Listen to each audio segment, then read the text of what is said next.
Welcome back, everybody. I'm Jake, the Scary Story Guy, and today we're talking about Renfield, a movie that just hit theaters starring Nicolas Cage as Dracula. And you know, sometimes you'll hear about a movie and you just know instantly based on the actor and the role, like, yeah, I'll be seeing that. Like, hey, do you want to see Harrison Ford as the President of the United States and Air Force One gets hijacked by terrorists? Absolutely I do. What if it's not very good though? Who cares? It's Harrison Ford fighting bad guys on an airplane. Come on. Such was my reaction when I first heard of a horror comedy starring Nicolas Cage as probably the most iconic and recognizable villain in the genre's history. I knew this movie could end up being total ass cheeks, but it is guaranteed to be worth the price of admission simply for Nicolas Cage's performance alone. And it did end up being ass cheeks for the most part, but I'm so glad I went. Okay, so Renfield stars another Nicholas Hoult, as Renfield, who is Dracula's familiar, essentially his manservant, the guy who goes out and gets him fresh kills, fresh blood which to drink. And the whole conceit of this film, which is definitely funny, is that Renfield is going to these group therapy sessions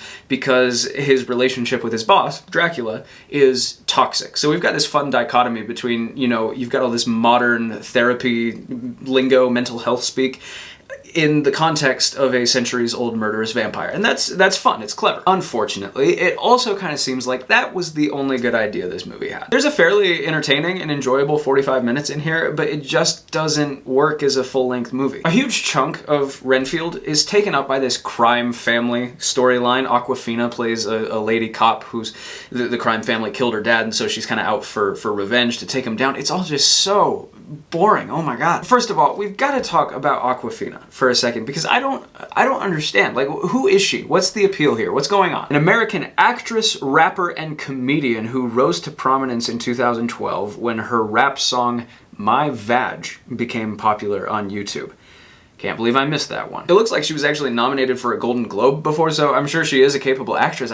She's really tough to watch here. I went with my wife to this movie. She normally hates horror movies, but this one's obviously not intended to be scary, and she loves Nick Cage. So we walk out of the theater together, and instantly she's just like, man, was the lady cop super annoying? Now, in fairness to Awkwafina, it's not entirely her fault. This is a thoroughly pedestrian script, and it is perhaps most pedestrian in all the areas where Awkwafina has the most to do. I'm actually pretty bummed out by this script. Like, I've got to be honest, I thought this movie was going to be 10 times funnier than it was. Nick Cage is funny, but that's more because he's making Nick Cage faces and just kind of hamming it up, more so than any of his actual lines. You know what I mean? How there's Nick Cage and then there's full Nick Cage. He's going full Nick Cage here. There is one funny joke involving a welcome mat, but other than that, basically every piece of humor that works in this movie was spoiled in the trailer, which has obviously been a long-standing pet peeve of mine. How is this movie not funnier? It seems like all the ingredients are there. This is the perfect role for Nicolas Hoult. It's kind of similar to what he did in Warm Bodies, you know, both supernatural and he's pale-faced, and it's all just lighthearted. You got Cage himself on board. You got a really extra performance from Jean-Ralphio from Parks and Rec. He really goes for it in this movie.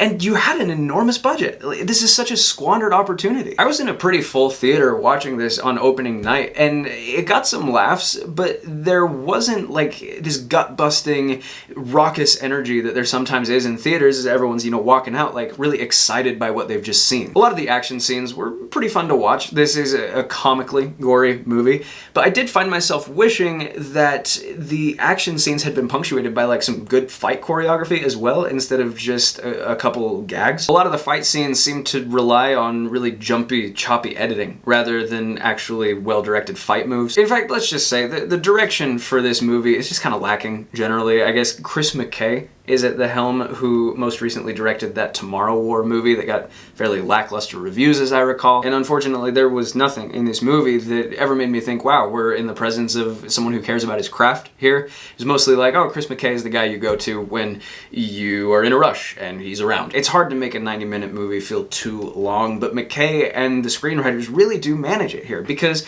in a movie that's supposedly centered on Dracula and Renfield, only about half of the movie actually deals with them. This movie drags horribly in every section that deals with the crime family and the cop.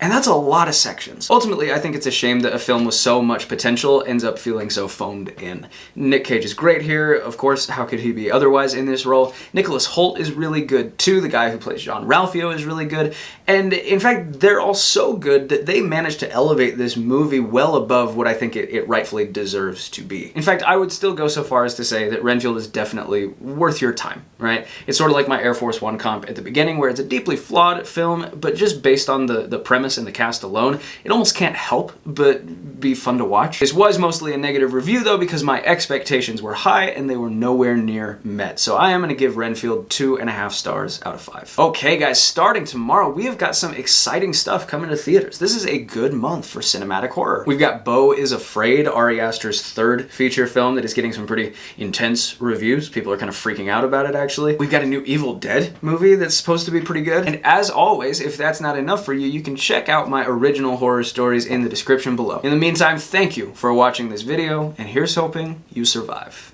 to see the next one.